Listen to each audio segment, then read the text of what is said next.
Well, I don't know if you can see that, but ladies and gentlemen, coming up over my neighbor's house, that there is the sun, from what I understand. I believe the sun is some bright orange, yellow fireball in the sky that produces a lot of light and heat.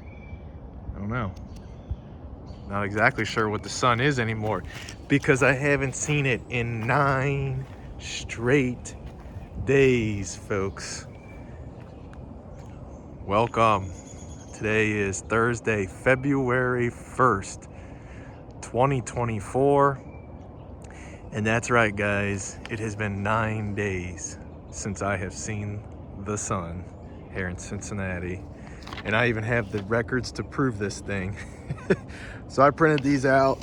These are, see if we can get these are straight from NWS. I just printed these things out of some climate data here.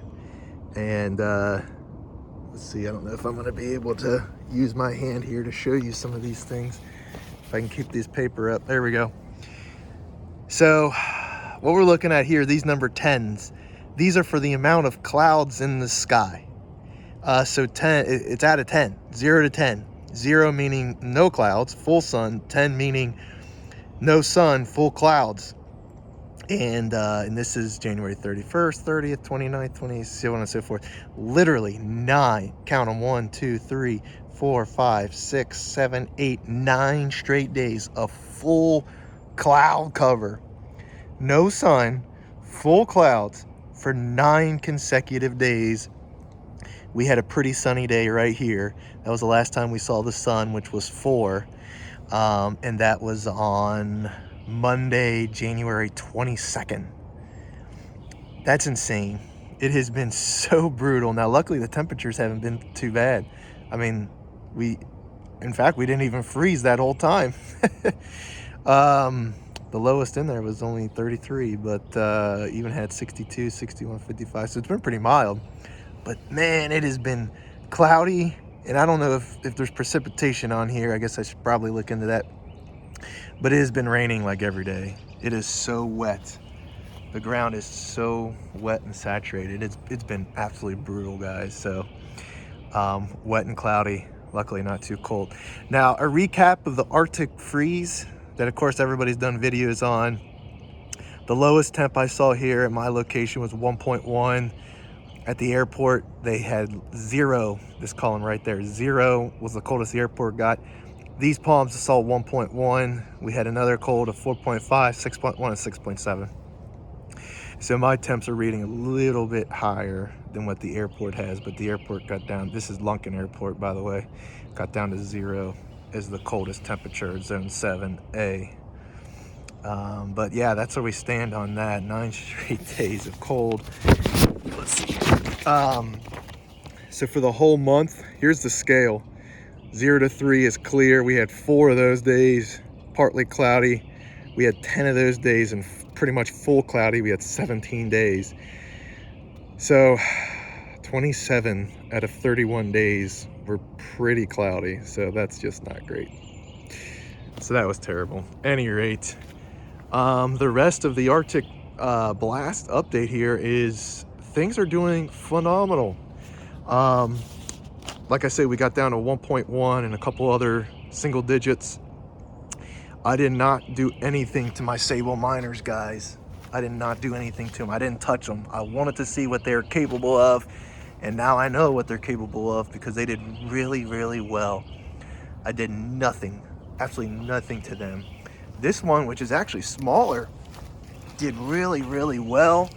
I've checked the spear. I've tried to pull the spear a few times. It's strong. It's solid. There could be a little bit of discoloration here, but not much at all. Little spotting. So I feel really good about that. When I feel them, they feel, I mean, if you listen, they feel really good. They don't feel flimsy or really wimpy or anything like that. They feel really good. So this one did awesome. Of course, the needle doing great, no issues.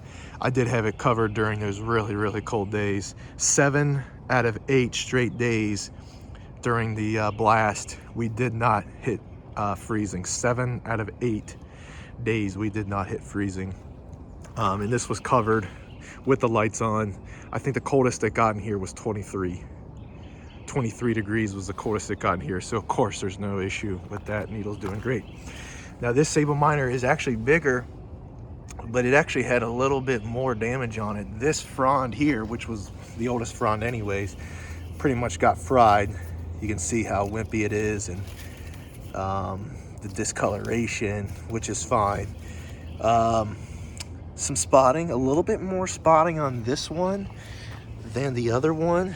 You can see kind of through there, but overall they feel really strong. Like I said, I've tried to spear, I've tried to pull it 2 or 3 times. It's good. Maybe this frond got burned up, but I mean, maybe 2 fronds, the oldest fronds that were kind of on the ground the most, got burned up, but everything else looks really good. They feel, I mean, you can hear them. You know that sound. If you know the sound, you know the sound. So they feel good. They look good. A little bit of spotting. I'm okay with that. For not protecting them down to 1.1 degrees. It's amazing. So I'm happy with it. Now I know what they can handle. The lowest the soil temp got was 21 on that coldest of cold days. So I tend to think that even if they had suffered a lot of frond damage, which they did not, and even if they defoliated, I tend to think that the roots would have still been okay, and it probably would have grown back anyways. So I feel really, really confident. It's safe to say that Sable Miners with very, very little work can really, really do well for you here in this climate. So I'm probably gonna let that needle, I'm probably gonna keep protecting it for another couple of years, just because it is my biggest one, and I know how much the moisture affects them, especially when it's wet. So, but eventually I'm sure we'll have similar results to that as well. But yeah, this is this video got longer than I anticipated it, but it's been crazy. I didn't even feel like shooting any videos. It's been so miserable out here, but a couple good days coming, actually like a good week coming, like 50s and sunny. So we are here for it, and yeah, that's what we'll leave it for today. Take care, everybody.